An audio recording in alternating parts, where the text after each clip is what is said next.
Online classroom of Saroj sir এর সঙ্গে যুক্ত সকল শিক্ষার্থীকে আমার আন্তরিক অভিনন্দন। আজকে আমরা প্রবাহিতনীতির পঞ্চম ক্লাসে মিলিত হচ্ছি। তো এই পঞ্চম ক্লাসে প্রবাহিতনীতে বা চলতনীতে রোধের সমবায় নিয়ে আমরা আলোচনা করব। তো প্রথমেই যেটা বোঝা দরকার, রোধের সমবায় আমরা কাকে বলবো। ধরো তোমাদের বাড়িতে বিদ্যুৎ সাপ্লাই আছে, সেই বিদ্যুৎ সাপ্লাইতে তোমরা বিভিন্ন বৈদ্যুতিক সরঞ্জামগুলি যোগ করেছো।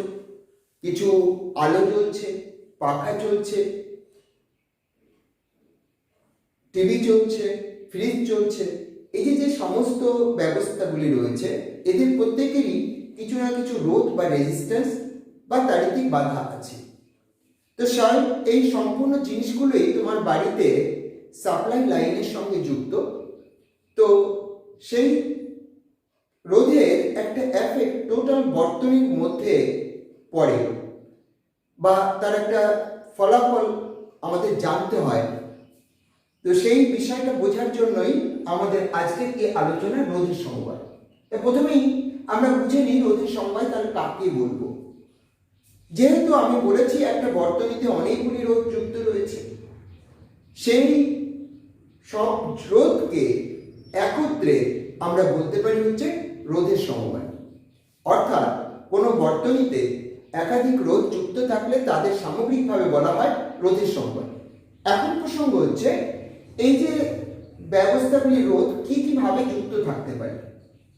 আমি বোর্ডে ছবি যা এঁকেছি, 1 নম্বর ছবিতে তোমরা দেখতে পাচ্ছ আমি যুক্ত রোধগুলিকে ছোট আর দিয়ে প্রকাশ করছি এবং সেখানে তোমরা দেখতে পাচ্ছ R1, R2, R3 তিনটে রোধ পরপর যুক্ত রয়েছে এবং এমনভাবে যুক্ত রয়েছে যে প্রবাহ মাত্রা I প্রত্যেকটি রোধের মধ্যে সমান থাকছে এবং বেরিয়ে আসছেও সমানভাবে, অর্থাৎ I হয়ে। অর্থাৎ এক্ষেত্রে একটি রোধের যা প্রবাহ মাত্রা হবে পরেরটিরও তা হবে, তারপরেরটাও তাই হবে। এই একটা কানেকশন করা যেতে পারে। আরেকটা কানেকশন আমি দেখাচ্ছি বা সংযোগ তোমাদের দেখাচ্ছি, সেটা হচ্ছে গিয়ে প্রবাহ মাত্রা I এসে দুটো বিন্দুর সঙ্গে যুক্ত তিনটি রোধ R1, R2, R3 তাদের প্রত্যেকের শাখায় ভাগ হয়ে যাচ্ছে। প্রথম শাখা R1 রোধ রয়েছে, তার মধ্যে দিয়ে I1 যাচ্ছে। দ্বিতীয় শাখায় R2 রোধ রয়েছে, তার মধ্যে দিয়ে I2 যাচ্ছে। তৃতীয় শাখায় R3 রয়েছে, তার মধ্যে দিয়ে I3 যাচ্ছে। তারা গিয়ে আবার সবাই ডি বিন্দুতে মিলিত হয়ে I প্রবাহ রূপে ফিরে যাচ্ছে। তাহলে এই দুটো কানেকশনের মধ্যে প্রথম যেটা, তাকে আমরা বলছি হচ্ছে শ্রেণী সমবায় বা সিরিজ কম্বিনেশন। তাহলে কথা হচ্ছে সিরিজ কম্বিনেশন বা শ্রেণী সমবায় বলতে আমরা কি বুঝবো। আমরা তাহলে বলতে পারি যে কোনো বর্তনীতে রোধগুলি যদি পরপর এমনভাবে যুক্ত থাকে যে প্রত্যেকটি রোধের মধ্যে দিয়ে প্রবাহ মাত্রা সমান হয় বা ইলেকট্রিক এক্সচেঞ্জ সমান হয়, তাহলে সেই রোধগুলিকে সামগ্রিকভাবে আমরা বলবো শ্রেণী সমবায়ে রোধগুলি যুক্ত রয়েছে। আবার সমান্তরাল সমবায়ে আমরা তাহলে কি দেখতে পেলাম? আমরা দেখলাম এখানে যে রোধগুলি প্রত্যেকেরই দুটো নির্দিষ্ট বিন্দুতে বর্তনীর সঙ্গে যুক্ত রয়েছে, ফলে প্রত্যেকেরই বিভব পার্থক্য V একই রয়েছে, কিন্তু কারেন্ট রোধের উপর ভিত্তি করে বিভিন্ন ভাবে প্রবাহিত হচ্ছে, ফলে প্রবাহ মাত্রা প্রত্যেকেরই ভিন্ন ভিন্ন হচ্ছে। তাই আমরা সমান্তরাল সমবায়ের ক্ষেত্রে আমরা বলবো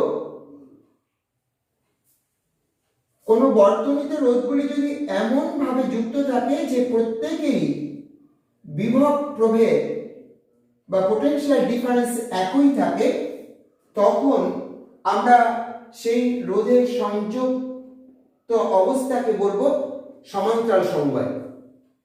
তাহলে দুটো সমবায় সম্পর্কে আমরা বুঝলাম। এইবার কথা হচ্ছে এই যে সমবায়ে যুক্ত রোধ, এই রোধগুলির পরিবর্তে আমি কোনো একটা একক রোধ অর্থাৎ ওদের সরিয়ে দিয়ে ওদের খুলে আমি একটা একক রোধ ধরো বড় আর যুক্ত করলাম, তখন দেখা গেল প্রবাহ মাত্রা একই রয়েছে, অর্থাৎ একই বিভব পার্থক্যের মধ্যে ভি বিভব পার্থক্যের মধ্যে আমরা যুক্ত করেছি, করা সত্ত্বেও প্রবাহ মাত্রা আই বজায় আছে। তখন এই যে রোধটা পাবো আমরা তাকে বলবো তুল্য রোধ বা ইকুইভ্যালেন্ট রেজিস্ট্যান্স। ঠিক একই কথা এক্ষেত্রে প্রযোজ্য। এখানেও আমরা কি করব, এখানে এদের সংযোগের খুলে দিয়ে এর পরিবর্তে একটা একক রোধ যুক্ত করব, দুই প্রান্তের বিভব প্রভেদ ভি থাকবে এবং সেই অবস্থায় যদি প্রবাহ মাত্রা আই থাকে তাহলে আমরা বলবো এই যে রোধগুলি সমান্তরাল সমবায়ে যুক্ত ছিল তার তুল্য রোধ হবে এই রোধটি। ফলে তুল্য রোধ কাকে বলে আমাদের যদি প্রশ্ন করে তাহলে আমরা যেটা বুঝলাম তাহলে বলবো কি, আমরা বলবো কোনো বর্তনী সমবায়ে যে রোধগুলি উপস্থিত রয়েছে তাদের পরিবর্তে যদি একক রোধ ব্যবহার করা হয় এবং সেই অবস্থায় বিভব পার্থক্য যদি একই থাকে তাহলে প্রবাহ মাত্রা একই হয়, তাহলে ওই রোধ একক রোধটিকে বর্তনীতে উপস্থিত রোধগুলির তুল্য রোধ বলা হয়। আর দুটো জিনিস ভালো করে তোমরা খেয়াল করো, প্রথমত বিভব পার্থক্য একই রাখতে হবে এবং তার ফলে ওই একক রোধের মধ্যে দিয়ে আগে বিভিন্ন রোধের মধ্যে দিয়ে টোটাল যে কারেন্ট প্রবাহিত হচ্ছিল সেই কারেন্টই যদি প্রবাহিত হয়, অর্থাৎ সামগ্রিকভাবে বর্তনীর তড়িৎ প্রবাহ মাত্রা যদি একই থাকে তাহলে ওই একক রোধটিকে ওই রোধের তুল্য রোধ বলা হবে। আমরা যেহেতু সিরিজ কম্বিনেশনের বানানের প্রথমে এস রয়েছে তাই সিরিজ কম্বিনেশনের তুলনা বা তুল্য রোধকে আমরা বলবো আরএস, আর সমান্তরাল সমবায়ে যখন যুক্ত রয়েছে প্যারালাল কম্বিনেশন যেহেতু তার ইংরেজি, ফলে প্যারালালের পি নিয়ে আমরা আরপি দ্বারা চিহ্নিত করব। অর্থাৎ মূল কথা যেটা সেটা হচ্ছে শ্রেণী সমবায়ের তুল্য রোধ ক্যাপিটাল আর নিচে বেজে এস, সমান্তরাল সমবায়ের তুল্য রোধ ক্যাপিটাল আর বেজে পি, এই দিয়ে আমরা প্রকাশ করব। এবার এই দুই সমবায়ের তুল্য রোধ আমরা নির্ণয় করব। প্রথমে আমরা সিরিজ কম্বিনেশনের তুল্য রোধের কথা বলি। এখানে তোমরা দেখতে পাচ্ছ যে R1টা A এবং B বিন্দুর মধ্যে যুক্ত আছে, আমি ধরি তার বিভব হচ্ছে V1, তাহলে খুব স্বাভাবিকভাবে আমরা বলতে পারি কারেন্ট প্রবাহ I রোধ R1, তাহলে ওহম সূত্র অনুসারে V1 is equal to I R1 বলতে পারি। একইভাবে আমরা আবার শ্রেণী সমবায়ের দ্বিতীয় যেটা অর্থাৎ B এবং C বিন্দুর মধ্যে যুক্ত রয়েছে যে রোধটি, তার বিভব পার্থক্য সমান সমান আমরা বলতে পারি I R2। তৃতীয়ত R3 C এবং D বিন্দুর মধ্যে যেটা যুক্ত রয়েছে তার বিভব পার্থক্য আমরা বলতে পারি V3 is equal to I R3। তাহলে এইবার আমরা বলতে পারি তাহলে মোট বিভবটা কি হবে, V1 V2 V3, অর্থাৎ A এবং B বিন্দুর মধ্যে টোটাল বিভব পার্থক্য is equal to V1 plus V2 plus V3। আমরা তাহলে বলতে পারি যদি টোটাল বিভব পার্থক্য V হয় তাহলে V is equal to V1 V2 V3। এখন কথা হচ্ছে আমি এই রোধ তিনটিকে সরিয়ে দেব, অর্থাৎ এই লাইনের এই কানেকশনটা টোটালি আউট করে দেব, তার পরিবর্তে একটা একক রোধ ব্যবহার করব এবং এ বি বিন্দুর মধ্যে আগে যে বিভব ছিল সেই বিভবই বজায় থাকবে, অর্থাৎ ভি বিভবই বজায় থাকবে। তাহলে প্রবাহ মাত্রা যদি আই হয় তাহলে এটাকে আমরা বলতে পারি, অর্থাৎ আর এস কে আমরা বলতে পারি শ্রেণী সমবায়ের তুল্য রোধ। ফলে এই ক্ষেত্রে আমরা ভি সমান সমান বলবো আই আর এস। তাহলে দেখা গেল এই যে সমীকরণটা আমরা আগে বলেছিলাম টোটাল বিভব V is equal to V one V two ভি3, এদের প্রত্যেকটির মান যদি আমরা বসিয়ে দিই তাহলে বলতে পারি I R S is equal to I ছোট r1, আই ছোট r2, আই ছোট r3, অর্থাৎ দাঁড়ালো আই কমন নিয়ে I into r1 r2 r3, উভয় পক্ষে যেহেতু আই আছে আইকে আমরা বাদ দিয়ে দিতে পারি, আমরা তাহলে বলতে পারি বা rs is equal to r1 r2 r3, অর্থাৎ শ্রেণী সমবায় বা সিরিজ কম্বিনেশনে যে তুল্য রোধ হয় তা রোধগুলির সমষ্টির সমান। এরকম যদি একাধিক রোধ নিই তাহলে সবাই পরপর যুক্ত হয়ে যাবে। আমরা যদি সমমানের অর্থাৎ প্রত্যেকটি রোধ যদি আর নিতাম এবং n সংখ্যক রোধ নিতাম তাহলে সেক্ষেত্রে আমরা বলতে পারতাম যে শ্রেণী সমবায়ের তুল্য রোধ rs is equal to nr, অর্থাৎ n সংখ্যক r যোগ করে আমরা এটা পাচ্ছি। এই গেল হচ্ছে আমাদের শ্রেণী সমবায়ের তুল্য রোধ। নেক্সট আমরা যাচ্ছি সমান্তরাল সমবায়ের তুল্য রোধের কথা বিবেচনা করতে। সেক্ষেত্রে তোমরা দেখতে পাচ্ছ প্রত্যেকের বিভব সমান কিন্তু প্রবাহ মাত্রা আলাদা আলাদা।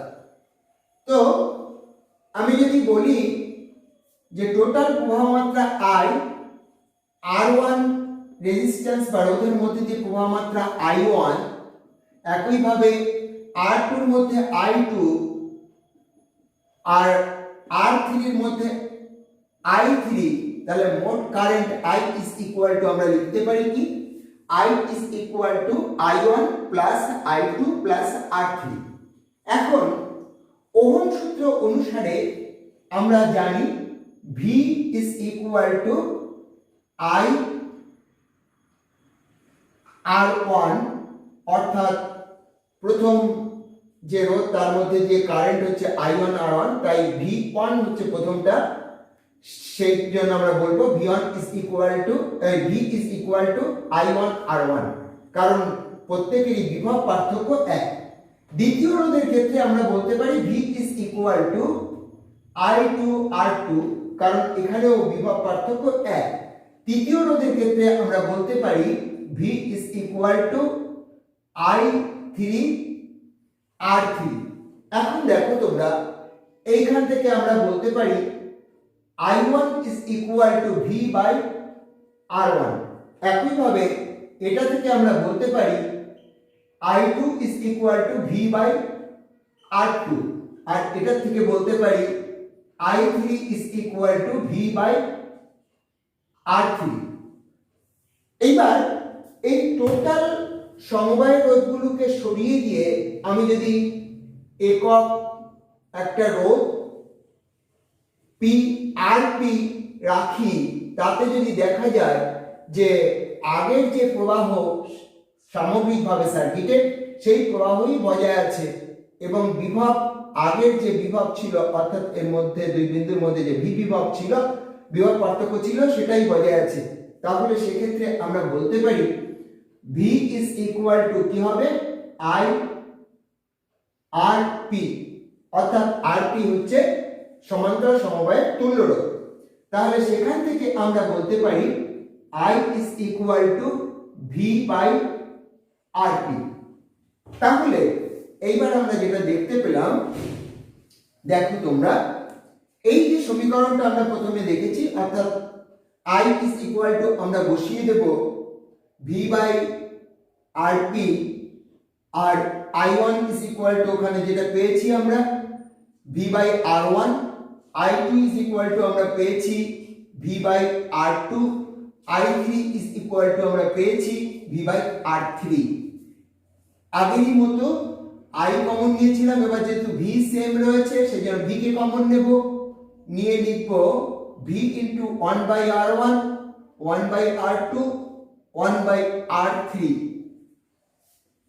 উভয় পক্ষে ভি রয়েছে, ফলে ভি কে আমরা বাদ দিতে পারি, বাদ দিয়ে আমরা বলতে পারি 1/rp is equal to 1/r1 1/r2 1/r3। অর্থাৎ আমরা যেটা দেখলাম সেটা হচ্ছে গিয়ে সমান্তরাল সমবায়ে তুল্য রোধের অনন্য সমবায়ে উপস্থিত রোধগুলির অনন্যকের সমষ্টির সমান। এখন আমরা যদি একই মানের অর্থাৎ প্রত্যেকটা রোধ যদি আর নিতাম ছোট আর, তাহলে সেক্ষেত্রে কি হতো তোমরা খেয়াল করে দেখো, সেক্ষেত্রে তুল্য রোধ হতো 1/r1 1/r 1/r, এরকম যদি n সংখ্যক রোধ নিতাম তাহলে সেটা দাঁড়াতো n/r। তাহলে এইবার আমরা এই দুটি সমবায়ের রোধের মধ্যে একটা তুলনা করে দেখি কোন প্রকার সমবায়ে তুল্য রোধের পরিমাণ বেশি হয়, সেটা আমরা একটু পরীক্ষা করে দেখি। আমরা একটু আগে আলোচনা করেছি যে n সংখ্যক সমমানের রোধ যদি শ্রেণী সমবায়ে যুক্ত করি তাহলে সেক্ষেত্রে দাঁড়ায় RS is equal to n আর আর সমান্তরাল সমবায়ে যদি যুক্ত করি তাহলে সেক্ষেত্রে দাঁড়ায় 1/rp is equal to n/r, বা আমরা তার থেকে বলতে পারি rp is equal to r/n। তাহলে তোমরা দেখো এক্ষেত্রে n গুণিতক হয়ে গেল আর এক্ষেত্রে r কি হলো, n দিয়ে ভাগ হলো। সুতরাং আমরা বলতে পারি যে যখন সমান্তরাল সমবায়ে যুক্ত করব তখন রোধের মান কমে যাবে। পরিষ্কার হলো ব্যাপারটা? তাহলে এবার কথা হচ্ছে গৃহ বর্তনীতে আমরা যখন বিভিন্ন ব্যবস্থাগুলো যুক্ত করব তখন এই কোন সমবায়ে যুক্ত করব এটা একটু বুঝে নেওয়া দরকার। আমরা জানি লাইনে যদি রোধের পরিমাণটা বেশি হয়, আগের দিন আমরা দেখেছিলাম যে রোধের পরিমাণটা বেশি হলে লাইনের বিভব পার্থক্য কি হয়, কমে যায়, অর্থাৎ ভোল্টেজ ড্রপ করে। তাহলে আমার সাপ্লাইতে যদি আমি সিরিজ কানেকশন বা গৃহ বর্তনীতে যদি শ্রেণী সমবায়ে কানেক্ট করি তাহলে কি দেখা যাবে, আমার বাড়ির যে বৈদ্যুতিক যন্ত্রপাতিগুলি রয়েছে তাদের সামগ্রিকভাবে রোধটা সব যোগ হয়ে একটা বড়সড় সংখ্যমান পাবে।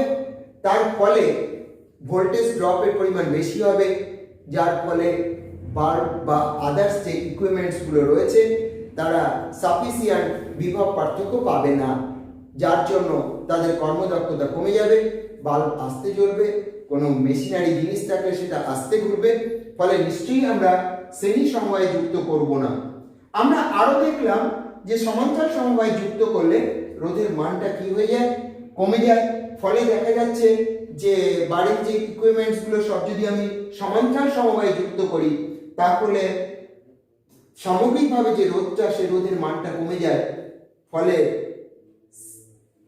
ভোল্টেজ ড্রপ বা বিভব পার্থক্যের পরিবর্তন খুব কম হবে, যার ফলে সবাই ভালো বিভব পার্থক্য পাওয়ার জন্য সমস্ত যন্ত্রগুলো ঠিকঠাক এবং সুন্দরভাবে কাজ করতে পারবে। এই অবধি আজকে আমাদের রোধের সমবায় সম্পর্কিত কথাবার্তা।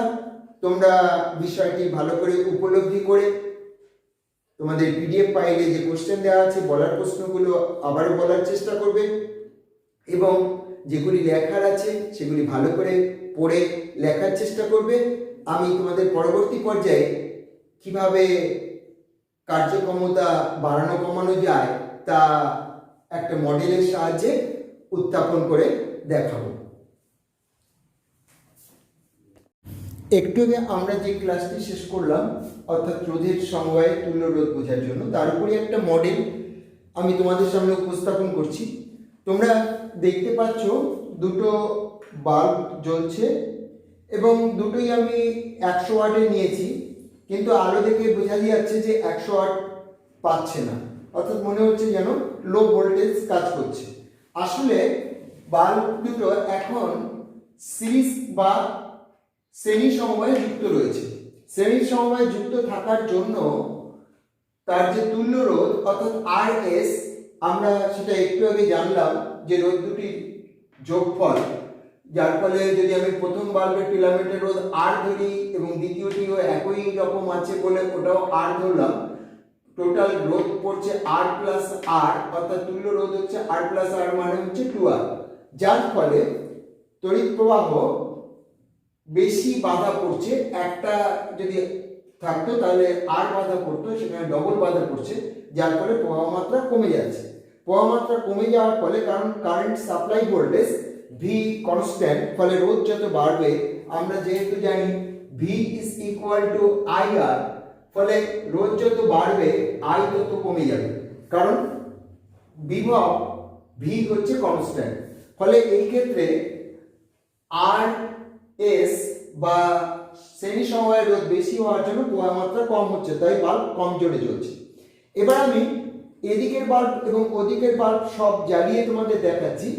এদিকে যে দুটো বাল্ব রয়েছে তারা রয়েছে হচ্ছে সমান্তরাল সমবায়ে, দেখতেই পাচ্ছ কিভাবে কানেকশনটা এখানে বলা আছে সেইভাবে, অর্থাৎ R এবং R রোধ বিশিষ্ট দুটি বাল্ব এই কানেকশনে রয়েছে, যার ফলে সেক্ষেত্রে আগের নিয়ম অনুযায়ী আমরা জানি যে সমান্তরাল সমবায়ে তুল্য রোধের অনন্যক মানে হচ্ছে তাতে যে রোধগুলি উপস্থিত রয়েছে তার অনন্যকের সমষ্টির সমান। তো সেটা যদি আমরা করি তাহলে দেখা যাচ্ছে 1/Rp is equal to 2/R হয়, অর্থাৎ Rp is equal to R/2 হয়, অর্থাৎ একটার যে রোধ তার অর্ধেক রোধ এই সমান্তরাল সমবায় করার জন্য পড়ছে, যার ফলে তাড়িতিক বাধা কম হওয়ার জন্য প্রবাহ মাত্রা যথেষ্ট পরিমাণে বেড়ে যাবে। আমি দুটো একসঙ্গে জ্বালিয়ে তোমাদের সেই তুলনামূলক বিষয়টা দেখাচ্ছি, তোমরা দেখো। এবার দেখো এটা কত আস্তে জ্বলছে আর এটা কত জোরে জ্বলছে। এটা রয়েছে হচ্ছে সমান্তরাল সমবায়, যার ফলে রোধটা একটা রোধের অর্ধেক হয়ে গেছে, যার ফলে প্রবাহ মাত্রা এই বিভব কনস্ট্যান্ট রাখার জন্য দ্বিগুণ বেড়ে গেছে, আর ওটায় ডবল রোধ হয়ে গেছে বলে প্রবাহ মাত্রা অর্ধেক হয়ে গেছে। এই দুটো থেকেই তোমরা দেখে বুঝতেই পারছো যে কিভাবে সমবায়ের রোধগুলো তার তড়িৎ প্রবাহ মাত্রাকে প্রভাবিত করে। কারণ বাল্বে যত প্রবাহ মাত্রা বাড়বে তত হিটিং এফেক্ট বা তাপ উৎপাদনের ব্যাপারটা বেশি হবে, তত উজ্জ্বল জ্বলবে। এটা যেহেতু বেশি উজ্জ্বলভাবে জ্বলছে, আমরা বুঝতেই পারছি এর মধ্যে দিয়ে প্রবাহ মাত্রা অনেক বেশি, আর এটা কম উজ্জ্বল জ্বলছে, ফলে আমরা বলতে পারি প্রবাহ মাত্রা কমে গেছে। কেন কমে গেছে? কারণ তুল্য রোধ ওখানে বেশি, আর তুল্য রোধ এটা বেড়ে যাওয়ার কারণ হচ্ছে তুল্য রোধ এখানে কি আছে, কম আছে। তাহলে এক্সপেরিমেন্টাল ভেরিফিকেশন করে আমরা এত সময় যেটা বুঝেছি সেটা আরও তার ধারণাটা আমাদের দৃঢ় হলো। আজকে এই অবধি। তোমরা সবাই পড়াটা ঠিকঠাক করে আবার পরের ক্লাসে মিলিত হওয়ার জন্য অপেক্ষা করবে। আমি সময় মতো আবার পরের ক্লাসে তোমাদের সঙ্গে মিলিত হব। সবাইকে ধন্যবাদ।